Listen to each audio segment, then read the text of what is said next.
It's a pleasure to be here. Thank you for your fortitude in staying to such a late hour. I'm going to talk about innovation. We've heard today a lot about the context of climate change and climate change mitigation.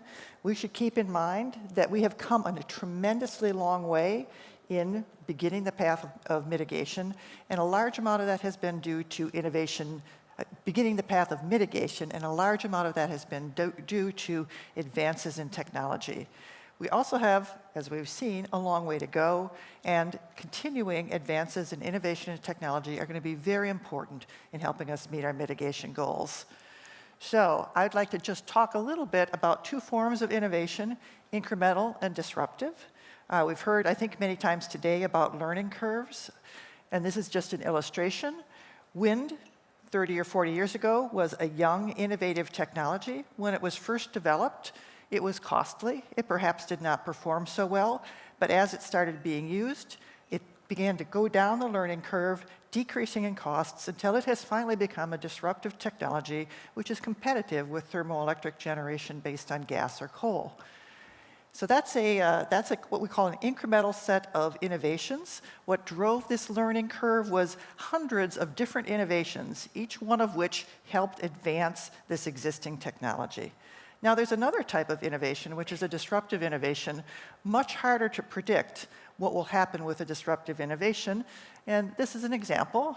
It looks funny. It looks like an airplane. It's actually a wind-borne air turbine from a company called Makani.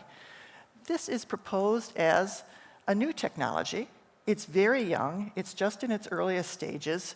And we don't know what type of learning curve it will follow.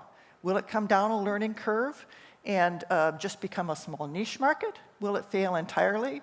Or will it evolve and develop and become a disruptive technology, possibly even displacing the existing land-based wind turbines? We don't know the answer because it's too early to find out yet.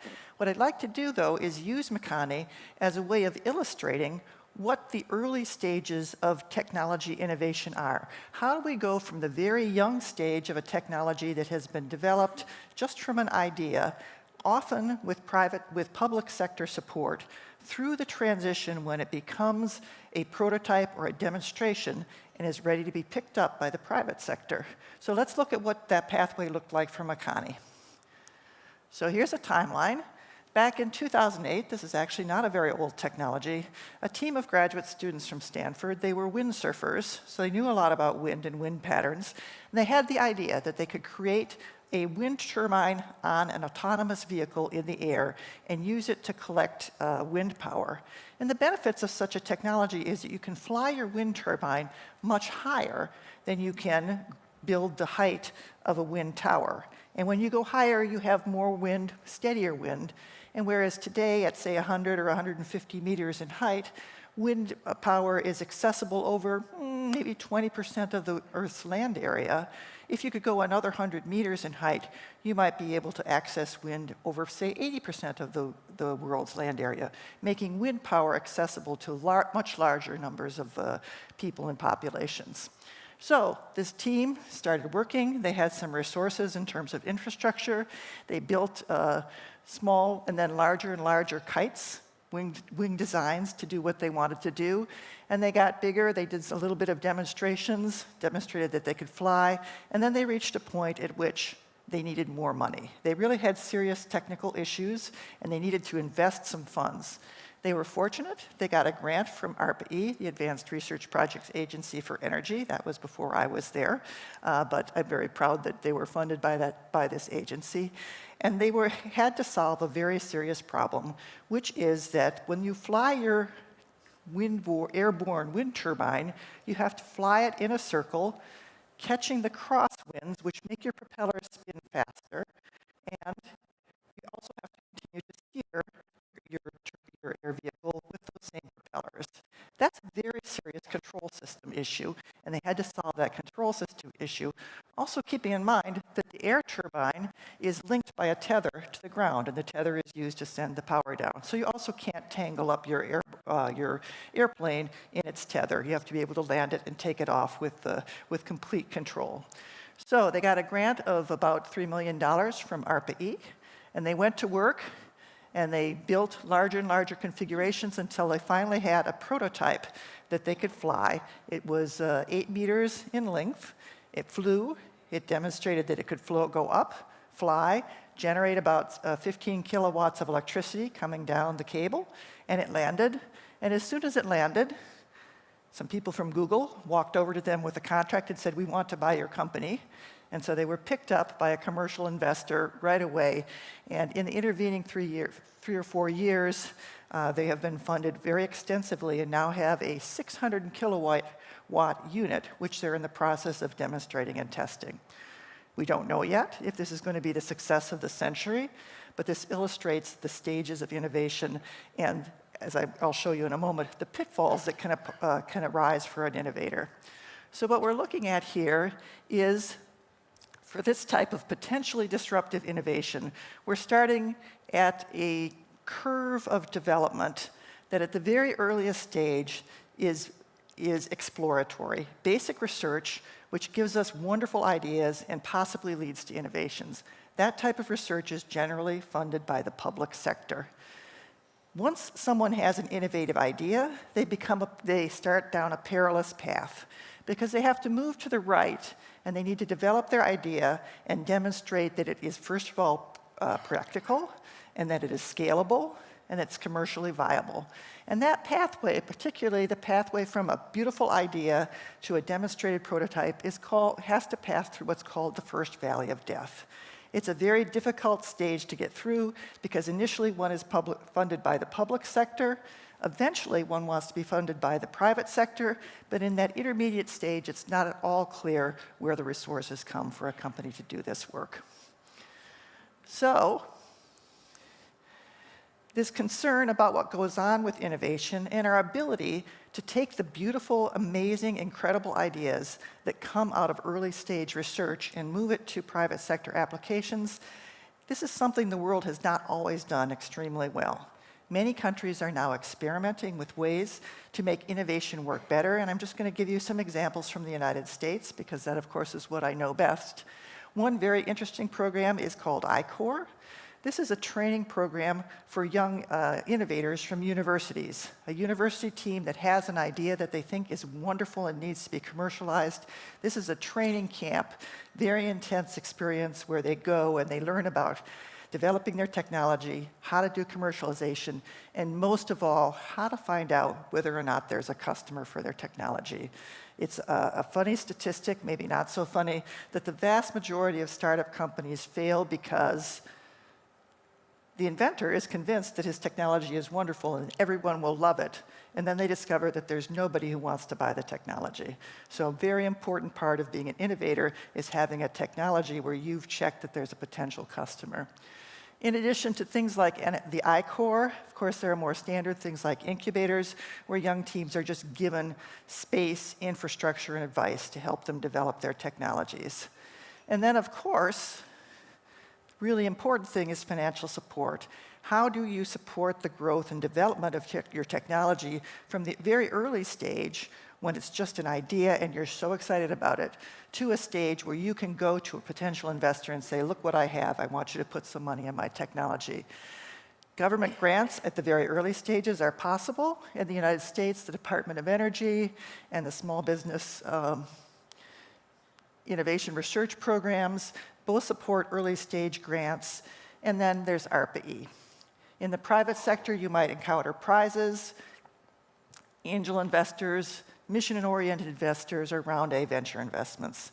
In all of these different systems, you have concerns about issues of intellectual property. With the applied energy programs and SBIR, you might be required to put your intellectual property in the public domain. As you move down to the private sector, your investors will start to take equity. So all of these things are something that a young company needs to pay close attention to. They want to maintain their intellectual property. They want to maintain equity for as long as possible.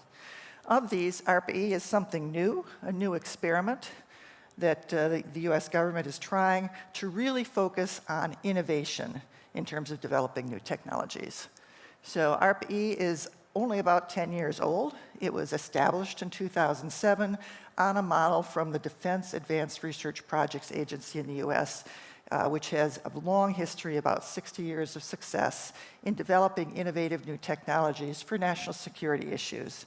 So the idea for ARPA-E was to take that model of innovation and apply it to energy and see what new things could be developed. So ARPA-E was established with the goals of improving energy efficiency, reducing emissions, including greenhouse gas emissions, and reducing dependence on foreign imports.